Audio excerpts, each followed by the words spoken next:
السلام علیکم۔ بجٹ باس میں خوش آمدید۔ یہ وہ پلیٹ فارم ہے جہاں ہم پیسے، کامیابی اور کاروبار کے پیچھے چھپی جو نفسیات ہے نا، اس کو انتہائی آسان انداز میں سمجھتے ہیں۔ جی بالکل۔ اور ہمارا مقصد یہاں صرف معلومات دینا نہیں ہے بلکہ انسان کے سوچنے کے انداز کو بدلنا ہے۔ بالکل صحیح کہا آپ نے۔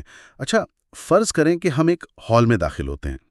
وہاں بالکل خاموشی ہے، فضا میں پھولوں کی ہلکی سی خوشبو ہے اور ایک عجیب سی اداسی کا احساس ہے۔ یہ کیسا منظر ہے؟ دیکھیں، لوگ سیاہ لباس پہنے دبی دبی آوازوں میں باتیں کر رہے ہیں۔ ہم چلتے ہوئے کمرے کے بالکل درمیان میں رکھے ہوئے ایک تابوت کے قریب جاتے ہیں، لیکن جب ہم اس تابوت کے اندر جھانکتے ہیں تو ایک لمحے کے لیے ہماری سانس رک جاتی ہے۔ ارے کیوں؟ کیونکہ اس تابوت میں کوئی اور نہیں بلکہ ہم خود لیٹے ہیں۔ یہ ہمارا اپنا جنازہ ہے۔ ذرا سوچیں کہ اس وقت اس کمرے میں موجود ہمارے گھر والے، ہمارے دوست، وہ سب ہمارے بارے میں کیا کہہ رہے ہوں گے؟ یہ تصور ہی رونگٹے کھڑے کر دینے والا ہے نا؟ کیا وہ ہماری کسی بڑی کاروباری ڈیل کا ذکر کریں گے، یا اس بات کا کہ ہم کتنے اچھے انسان تھے؟ یہ کوئی ڈراؤنی کہانی نہیں ہے، بلکہ یہ آج کے اس گہرے مطالعے کا نقطہ آغاز ہے، جس نے دنیا بھر میں کروڑوں انسانوں کی سوچ کو جھنجھوڑ کر رکھ دیا ہے۔ بالکل۔ اور آج ہم جس کتاب کی گہرائی میں اتر رہے ہیں وہ اسٹیفن آر کووے کی مشہور زمانہ تصنیف The 7 Habits of Highly Effective People ہے۔ چلیں اس بات کی تہہ تک پہنچتے ہیں، کیونکہ یہ کتاب ہمیں بتاتی ہے کہ حقیقی اور پائیدار کامیابی کبھی بھی باہر کی دنیا سے نہیں ملتی، بلکہ اس کی شروعات ہمیشہ اندر سے ہوتی ہے۔ جی، اور یہ جو جنازے والا تصور آپ نے بتایا نا، یہ سیدھا انسان کے کردار پر وار کرتا ہے۔ اگر ہم پچھلی چند دہائیوں کی کامیابی کی نفسیات کا جائزہ لیں تو ایک بہت دلچسپ رجحان نظر آتا ہے۔ وہ کیا؟ وہ یہ کہ 1920 کی دہائی سے پہلے کامیابی کو ہمیشہ انسان کے باطنی کردار سے جوڑا جاتا تھا، یعنی لوگ بات کرتے تھے ایمانداری کی، انصاف کی، صبر کی۔ اسے کردار کا فلسفہ یا کیریکٹر ایتھک کہا جاتا تھا۔ صحیح، لیکن پھر آہستہ آہستہ جیسے جیسے دنیا کمرشل ہوتی گئی نا، کامیابی کا سارا تصور ہی بدل گیا۔ یہ کردار سے ہٹ کر پرسنالٹی ایتھک یعنی صرف شخصیت کے فلسفے پر آ گیا۔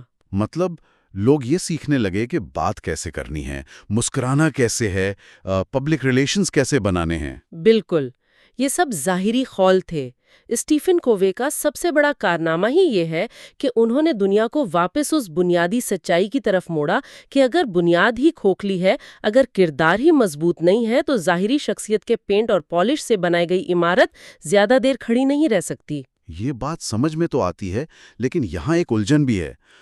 آج کی اس تیز رفتار دنیا میں جہاں ہر کسی کو جلدی نتیجے چاہیے ہوتے ہیں، کوئی یہ کیوں سوچے کہ وہ پہلے خود کو اندر سے ٹھیک کرے؟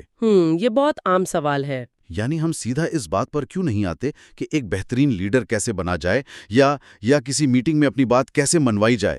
ہم سیدھا دنیا کو فتح کرنے کی بات کیوں نہیں کر رہے؟ یارا، جو بات سب سے زیادہ دلچسپ ہے وہ یہ ہے کہ انسانی نفسیات اور جو جذباتی نشو نما ہیں وہ ایک خاص تسلسل سے گزرتی ہے۔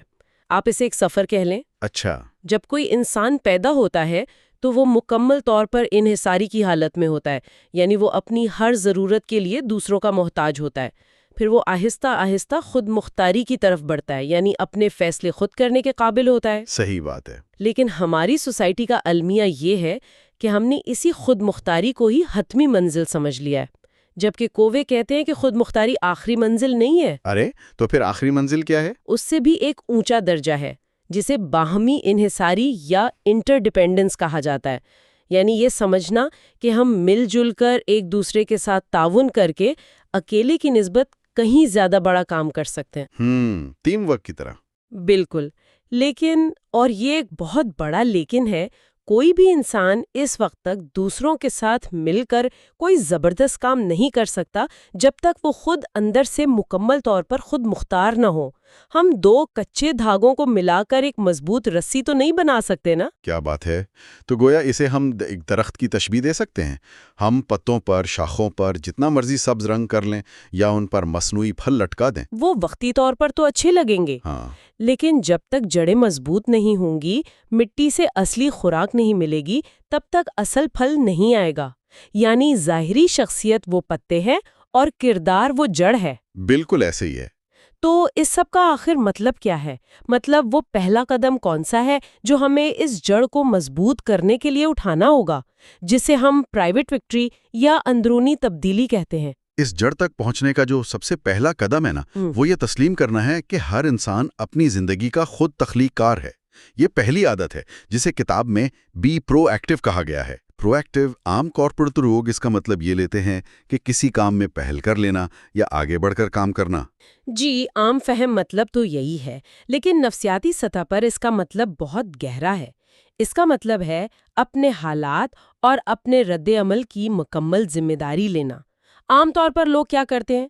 دوسروں کو الزام دیتے ہیں۔ بالکل، وہ ناکامی کی صورت میں فوراً کسی اور پر ملبہ ڈال دیتے ہیں۔ معیشت خراب ہے، باس ظالم ہے، والدین نے موقع نہیں دیا، یا موسم خراب تھا۔ ہاں، یہ تو ہم سب روز دیکھتے ہیں۔ یہاں معاملہ واقعی بہت دلچسپ ہو جاتا ہے کہ جو لوگ ری ایکٹیو ہوتے ہیں ان کا موڈ موسم کی طرح بدلتا ہے۔ اگر کسی نے ان کی تعریف کر دی تو خوش ہو گئے، کسی نے راستہ کاٹ لیا تو سارا دن برباد ہو گیا۔ ایسا ہی ہے، ان کا ریموٹ کنٹرول دوسروں کے ہاتھ میں ہوتا ہے۔ لیکن ایک پرو ایکٹیو انسان جانتا ہے کہ حالات جیسے بھی ہوں، ان حالات پر رد عمل دینے کا اختیار ہمیشہ اس کے اپنے ہاتھ میں ہوتا ہے۔ وہ اپنا موسم اپنے اندر لے کر چلتا ہے۔ بالکل صحیح، لیکن اکثر لوگ یہاں ایک اعتراض کرتے ہیں۔ کیسا اعتراض؟ وہ کہتے ہیں کہ یہ بات سننے میں تو بہت فلسفیانہ اور اچھی لگتی ہے کہ ہم ہر چیز کے خود ذمہ دار ہیں، لیکن اگر کوئی شخص کسی کمپنی میں کام کر رہا ہے اور اچانک عالمی معیشت بیٹھ جانے کی وجہ سے وہ کمپنی دیوالیہ ہو جاتی ہے اور اس شخص کی نوکری چلی جاتی ہے، اب اس میں اس بیچارے کا کیا قصور تھا؟ بالکل، یہ تو بہت ویلڈ سوال ہے۔ اگر ہم ایسے شخص سے جا کر کہیں کہ بھائی اپنی ذمہ داری خود لو، تو یہ تو اس کے زخموں پر نمک چھڑکنے والی بات ہوگی۔ کووے اس طرح کے بے بس کر دینے والے حالات کی وضاحت کیسے کرتے ہیں؟ یہ ایک نہایت اہم سوال ہے، اور اس کا جواب کووے نے کسی کارپوریٹ مثال سے نہیں بلکہ انسانی تاریخ کے بدترین دور سے دیا ہے۔ انہوں نے ایک ماہر نفسیات وکٹر فرینکل کی مثال دی ہے۔ اچھا، ان کی کہانی کیا ہے؟ فرینکل ایک یہودی تھے اور دوسری جنگ عظیم کے دوران نازیوں نے انہیں بدنام زمانہ کنسنٹریشن کیمپس میں قید کر دیا تھا۔ ذرا تصور کریں، ان کے والدین، ان کے بھائی اور ان کی بیوی کو گیس چیمبرز میں مار دیا گیا۔ اوف، کتنا خوفناک ہے۔ اور خود فرینکل پر روزانہ بدترین جسمانی اور ذہنی تشدد ہوتا تھا۔ وہ مکمل طور پر بے بس تھے۔ ان کا اپنی زندگی پر، اپنے جسم پر کوئی کنٹرول نہیں تھا۔ لیکن اس اندھیرے میں، اس اذیت کے دوران، فرینکل نے ایک ایسی چیز دریافت کی جس نے نفسیات کی دنیا بدل دی۔ ارے واہ، انہوں نے اس بدترین اذیت میں کیا دریافت کر لیا؟ انہوں نے محسوس کیا کہ ان کے ظالم محافظ ان کے جسم کے ساتھ جو چاہیں کر سکتے تھے، لیکن وہ ان کے دماغ کے اندر داخل نہیں ہو سکتے تھے۔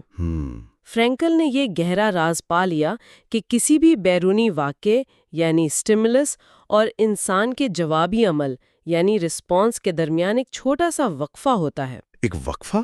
جی، اور اس ایک لمحے کے وقفے میں یہ انسان کی اپنی آزادی ہوتی ہے کہ وہ کیا سوچے گا اور کیسے ری ایکٹ کرے گا۔ فرینکل نے اسی وقفے کو استعمال کیا۔ انہوں نے ثابت کیا کہ پرو ایکٹیو ہونے کا مطلب یہ نہیں کہ آپ کے ساتھ کبھی کچھ برا نہیں ہوگا، بلکہ اس کا مطلب یہ ہے کہ جب برا ہوگا تو آپ کا رویہ حالات کا محتاج نہیں ہوگا۔ یہ بات واقعی اندر تک اتر جانے والی ہے۔ اس کا مطلب یہ ہوا کہ جو پرو ایکٹیو لوگ ہوتے ہیں ان کا اندر کا موسم ان کی اپنی اقدار سے جڑا ہوتا ہے۔ بالکل، اور اسی تصور کو مزید واضح کرنے کے لیے کتاب میں 2 اصطلاحات استعمال کی گئی ہیں۔ ایک ہے سرکل آف کنسرن یعنی دائرہ فکر، اور دوسرا ہے سرکل آف انفلوئنس یعنی دائرہ اثر۔ تو فکر کے دائرے میں وہ چیزیں آتی ہیں جن کی ہمیں ٹینشن تو ہوتی ہے لیکن ہمارا ان پر کوئی کنٹرول نہیں ہوتا، جیسے سیاست یا مہنگائی۔ جی ہاں، اور جو لوگ ہر وقت حالات کو کوستے ہیں وہ اپنی ساری توانائی اسی دائرہ فکر میں ضائع کر دیتے ہیں۔ نتیجہ کیا نکلتا ہے؟ ان کے اندر مایوسی بھر جاتی ہے۔ اور دوسری طرف وہ دائرہ اثر ہے جس پر انسان کا اصل اختیار ہے، یعنی وہ کیا بولتا ہے، وہ اپنی صحت کا کتنا خیال رکھتا ہے، یا وہ ناکامی کے بعد دوبارہ کھڑا ہوتا ہے یا نہیں۔ بالکل، اور جب ہم اپنی توانائیاں ان چیزوں پر لگاتے ہیں جنہیں ہم واقعی بدل سکتے ہیں تو ہمارا دائرہ اثر پھیلنے لگتا ہے۔ لیکن ایک منٹ رکیے، کیا اس سب کا مطلب یہ ہے کہ ایسا انسان کبھی کوئی غلطی ہی نہیں کرے گا؟ مطلب اگر سٹیئرنگ وہیل مکمل طور پر ہمارے ہاتھ میں ہے تب تو غلطی پر ہمیں خود کو شدید تانے دینے چاہیے؟ نہیں، پرو ایکٹیو ہونے کا مطلب پرفیکٹ ہونا بالکل نہیں ہے۔ جب ایک مؤثر انسان سے غلطی ہوتی ہے تو وہ اس پر مٹی نہیں ڈالتا، نہ ہی اس کے غم میں گھلتا رہتا ہے۔ تو وہ کیا کرتا ہے؟ وہ اسے فوراً تسلیم کرتا ہے اور اس سے سیکھتا ہے۔ کتاب میں امریکی فٹ بال کے کھلاڑی کی بڑی زبردست مثال ہے۔ وہ کھلاڑی جب بھی میدان میں کوئی غلط موو کرتا تو وہ مایوس ہونے کے بجائے اپنی کلائی پر بندھے ہوئے ایک ربر بینڈ کو زور سے کھینچ کر چھوڑتا تھا، اچھا، ایک فزیکل ریمائنڈر کے طور پر۔ بالکل۔ ربڑ کی اس چبھن سے وہ اپنے دماغ کو سگنل دیتا تھا کہ پچھلی غلطی کا باب بند ہو چکا ہے، اب ساری توجہ اگلے لمحے اور اگلی موو پر ہونی چاہیے۔ کمال کا طریقہ ہے۔ تو چلیں، اب تک کی گفتگو سے یہ بات تو ثابت ہو گئی کہ ہم مسافر نہیں بلکہ خود اپنی گاڑی کے ڈرائیور ہیں۔ ہم نے ڈرائیونگ سیٹ سنبھال لی، یعنی پہلی عادت اپنا لی۔ جی، لیکن یہاں ایک اور مسئلہ پیدا ہوتا ہے۔ اگر ہم نے سٹیئرنگ پکڑ لیا ہے اور ہم نے گاڑی 200 کلومیٹر فی گھنٹہ کی رفتار سے دوڑانا شروع کر دی ہے، لیکن ہمیں یہی نہیں پتا کہ ہم جا کہاں رہے ہیں، تو اس رفتار کا کیا فائدہ؟ کوئی فائدہ نہیں۔ در حقیقت ہم جتنی تیزی سے غلط سمت میں جائیں گے اتنی ہی جلدی ہم گمراہ ہوں گے، اور میرے خیال میں یہی وہ مقام ہے جہاں دوسری عادت سامنے آتی ہے، انجام کو ذہن میں رکھ کر آغاز کرنا، جسے begin with the end in mind کہتے ہیں۔ اگر ہم اس بات کو وسیع تر تناظر سے جوڑیں تو یہ اصول اس سچائی پر قائم ہے کہ دنیا کی ہر چیز 2 بار تخلیق ہوتی ہے۔ 2 بار کیسے؟ پہلی بار ذہن میں، یعنی مینٹل کریشن، اور دوسری بار حقیقت میں، یعنی فزیکل کریشن۔ مثال کے طور پر جب ہم کوئی گھر بناتے ہیں تو کیا ہم سیدھا جا کر اینٹیں اور سیمنٹ لانا شروع کر دیتے؟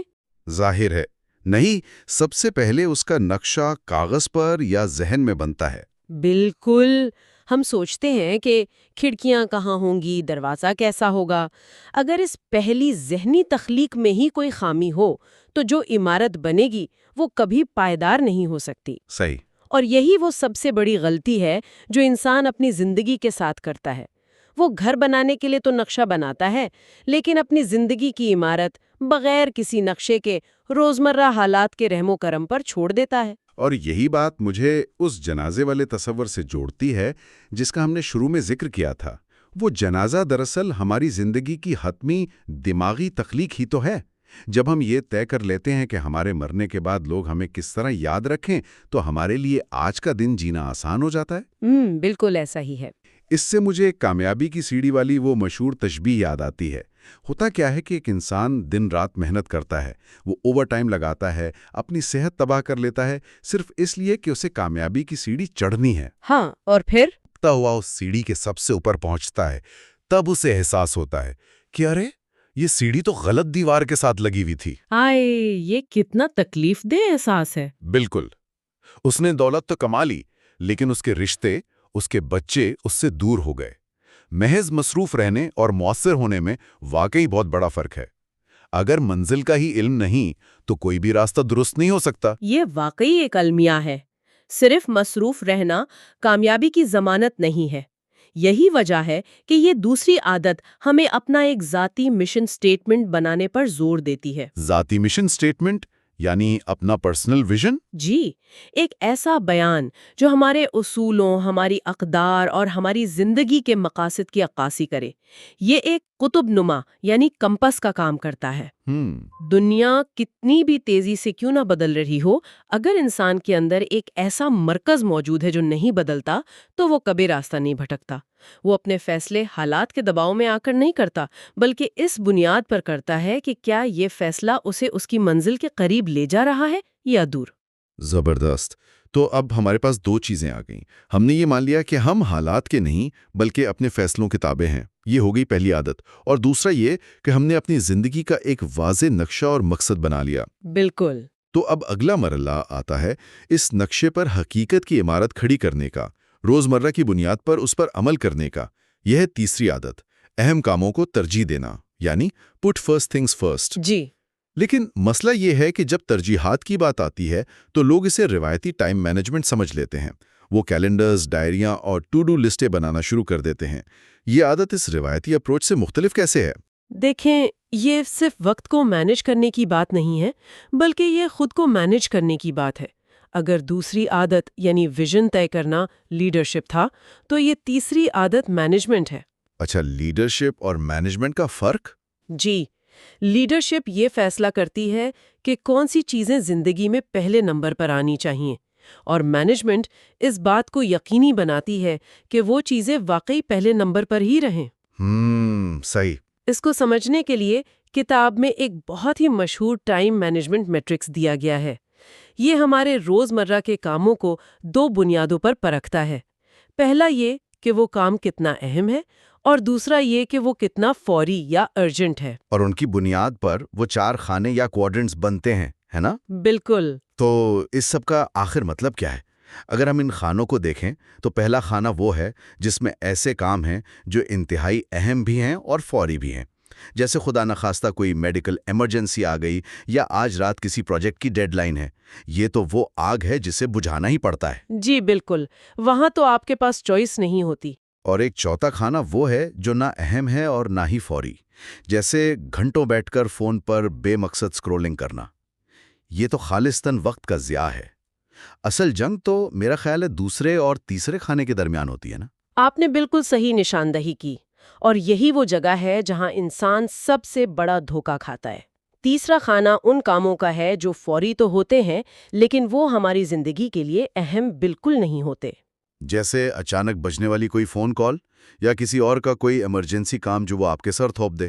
ہاں، ہم ان کاموں کی طرف کیوں بھاگتے ہیں؟ کیونکہ ان کے کرنے سے ہمارے دماغ کو ایک فوری انعام کا احساس ہوتا ہے۔ ہمیں لگتا ہے کہ ہم کتنے مصروف ہیں، جبکہ حقیقت میں ہم صرف دوسروں کی ترجیحات پوری کر رہے ہوتے ہیں۔ اور اس شور شرابے میں وہ خانہ نظر انداز ہو جاتا ہے جو سب سے اہم ہے، یعنی کوارڈرنٹ 2، دوسرا خانہ۔ جی، جس میں وہ کام آتے ہیں جو اہم تو ہیں مگر فوری نہیں۔ اس کا کوئی فوری نقصان نظر نہیں آتا، اس لیے ہم اسے کل پر ٹالتے رہتے ہیں۔ تو پھر ہم اس تیسرے خانے کے دھوکے سے نکل کر دوسرے خانے میں کیسے آئیں؟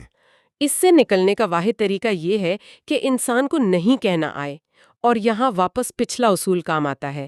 انسان کے اندر غیر ضروری کاموں کو نہیں کہنے کی ہمت صرف اس وقت پیدا ہوتی ہے جب اس کے اندر اپنے حتمی مقصد کے لیے ایک بہت بڑا واضح ہاں موجود ہو۔ کیا بات ہے! یعنی جب ہمیں معلوم ہو کہ ہمارا اصل مشن کیا ہے، تو جو چیز اس مشن سے نہیں جڑتی ہم اسے مسکرا کر انکار کر سکتے ہیں۔ جی، جو لوگ واقعی مؤثر ہوتے ہیں وہ اپنا زیادہ تر وقت اسی دوسرے خانے میں گزارتے ہیں۔ وہ مسائل کو حل کرنے کے بجائے مسائل کو پیدا ہونے سے پہلے ہی روکنے پر کام کرتے ہیں۔ یعنی وہ آگ بجھانے والے نہیں بلکہ ایسی عمارتیں بنانے والے ہوتے ہیں جن میں آگ لگ ہی نہ سکے۔ وہ روزانہ کے بجائے ہفتہ وار بنیادوں پر پلاننگ کرتے ہیں تاکہ توازن برقرار رہے۔ بالکل ایسا ہی ہے۔ زبردست۔ تو اگر ہم ان تمام باتوں کو سمیٹیں تو یہ تینوں عادتیں، be proactive, begin with the end in mind اور پٹ فرسٹ تھنگز فرسٹ، یہ مل کر انسان کو اندر سے ایک ناقابل تسخیر طاقت میں بدل دیتی ہیں۔ جی، یہی پرائیویٹ وکٹری ہے۔ بالکل، اور اس اندرونی تبدیلی کے بغیر باہر کی دنیا کی کوئی بھی کامیابی دیر پا نہیں ہو سکتی۔ لیکن ہم اس سیشن کو یہاں ایک روایتی انداز میں ختم نہیں کریں گے۔ ارے، تو پھر کیسے کریں گے؟ کیونکہ اس پوری بحث میں ایک ایسا چونکا دینے والا زاویہ موجود ہے جو بظاہر ان سب سے الگ لگتا ہے، لیکن در حقیقت وہ ان سب کی جان ہے، اور وہ ہے 7ویں عادت، آری کو تیز کرنا، یعنی شارپن دا سو۔ جی، ذرا ایک منظر ذہن میں لائیں۔ ایک جنگل ہے اور ایک لکڑہارا پوری جان لگا کر پسینے میں شرابور ہو کر ایک موٹے درخت کو کاٹنے کی کوشش کر رہا ہے۔ وہ کئی گھنٹوں سے لگا ہوا ہے لیکن درخت کٹنے کا نام نہیں لے رہا۔ کوئی راہگیر وہاں سے گزرتا ہے اور اس کی یہ حالت دیکھ کر کہتا ہے، بھائی تم اتنی مشقت کیوں کر رہے ہو؟ چند منٹ کے لیے رک جاؤ اور اپنی اس کند آری کو تھوڑا تیز کر لو، کام بہت جلدی ہو جائے گا۔ اور وہ لکڑہارا کیا جواب دیتا ہے؟ وہ غصے سے کہتا ہے، کیا تمہیں نظر نہیں آ رہا کہ میں کتنا مصروف ہوں؟ میرے پاس آری تیز کرنے کا وقت نہیں ہے، مجھے یہ درخت کاٹنا ہے۔ یہ جواب کتنا مضحکہ خیز ہے نا؟ لیکن ستم ظریفی دیکھیں، اگر ہم ایمانداری سے اپنے گریبان میں جھانکیں تو ہم میں سے زیادہ تر لوگ روزمرہ کی زندگی میں بالکل اسی لکڑہارے کی طرح برتاؤ کر رہے ہیں۔ بالکل صحیح کہا آپ نے. ہم کاموں میں اتنے مصروف ہوتے ہیں کہ خود کو بہتر بنانے کے لیے، اپنی توانائیاں بحال کرنے کے لیے ہمارے پاس وقت ہی نہیں ہوتا. ہم کند آری کے ساتھ زندگی کا درخت کاٹنے کی کوشش کر رہے ہیں. اور اسی لیے یہ 7ویں عادت باقی تمام عادات کو زندہ رکھنے کی کنجی ہے. جی، یہ روزانہ کی بنیاد پر خود کی تجدید کا نام ہے. کتاب کے مطابق روزانہ اپنے جسم، دماغ، روح اور جذبات، ان چاروں جہتوں کی تجدید کے لیے کم از کم 1 گھنٹہ نکالنا، جسے ڈیلی پرائیویٹ وکٹری کہا گیا ہے، بہت ضروری ہے. بالکل. آری تیز کیے بغیر ہم جتنا مرضی زور لگا لیں، نتیجہ صرف تھکاوٹ کی صورت میں نکلے گا. ایسا ہی ہے. تو اس شاندار مثال کے بعد جاتے جاتے ہم سب کے سوچنے کے لیے ایک سوال ہے. ذرا سوچئے گا، آج کے دن میں وہ کون سا ایک ایسا کام ہے، کوئی بھی ایک ایسا کام، جسے اگر باقاعدگی سے کیا جائے تو وہ زندگی میں ایک زبردست اور مضبوط تبدیلی لا سکتا ہے. وہ دوسرے خانے کا کون سا کام ہے جو آپ کی کند ہوتی ہوئی آری کو دوبارہ تیز کر سکتا ہے؟ بالکل.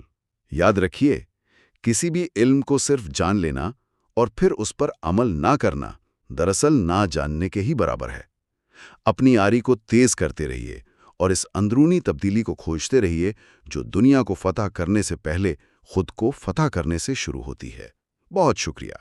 اچھا، فرض کریں کسی کی آنکھوں میں بہت شدید درد ہے اور وہ شخص ایک بہت ہی مشہور آنکھوں کے ڈاکٹر کے پاس جاتا ہے. صحیح. مریض ابھی اپنی تکلیف بتا ہی رہا ہوتا ہے کہ ڈاکٹر اچانک اپنا چشمہ اتارتا ہے اور مریض کو پہنا کر کہتا ہے کہ بھئی یہ چشمہ پچھلے 10 سال سے میرے لیے زبردست کام کر رہا ہے، تم بھی یہی پہن لو، تمہیں سب صاف نظر آنے لگے گا. ارے یہ تو بہت ہی عجیب بات ہے.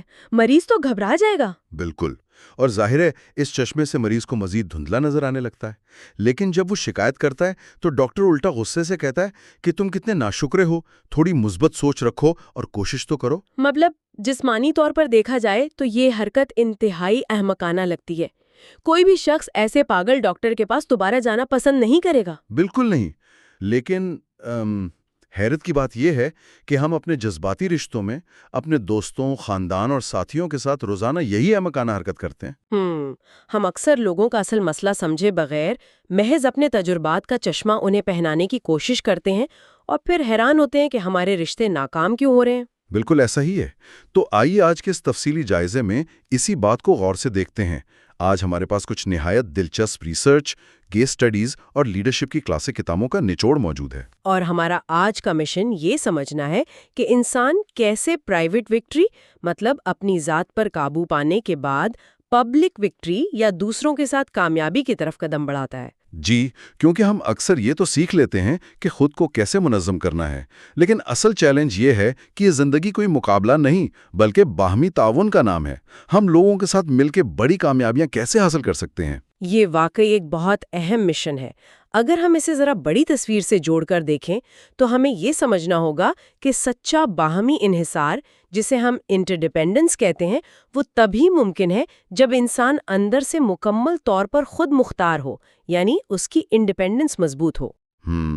مطلب جب تک ہماری اپنی جذباتی بنیاد مضبوط نہ ہو، ہم دوسروں کے ساتھ مضبوط پل نہیں بنا سکتے، ہے نا؟ جی بالکل. میں یہی کہنا چاہ رہی تھی. آج کل مارکیٹ میں ایسی بہت سی کتابیں ہیں جو شارٹ کٹس بتاتی ہیں کہ مسکرانا کیسے ہے، بات کیسے منوانی ہے. لیکن سچ یہ ہے کہ یہ ظاہری شخصیت کی تکنیکیں طویل مدتی رشتوں میں کام نہیں کرتی. یہ تو ہے. اصل کامیابی ہمیشہ کردار کی مضبوطی سے آتی ہے. شارٹ کٹس آپ کو وقتی فائدہ تو دے سکتے ہیں لیکن سچا تعلق نہیں بنا سکتے. اور اسی کردار کی مضبوطی کو سمجھانے کے لیے ذرائع میں ایک بہت ہی زبردست اور عملی تصور پیش کیا گیا ہے جذباتی بینک اکاؤنٹ کا، یعنی ایموشنل بینک اکاؤنٹ.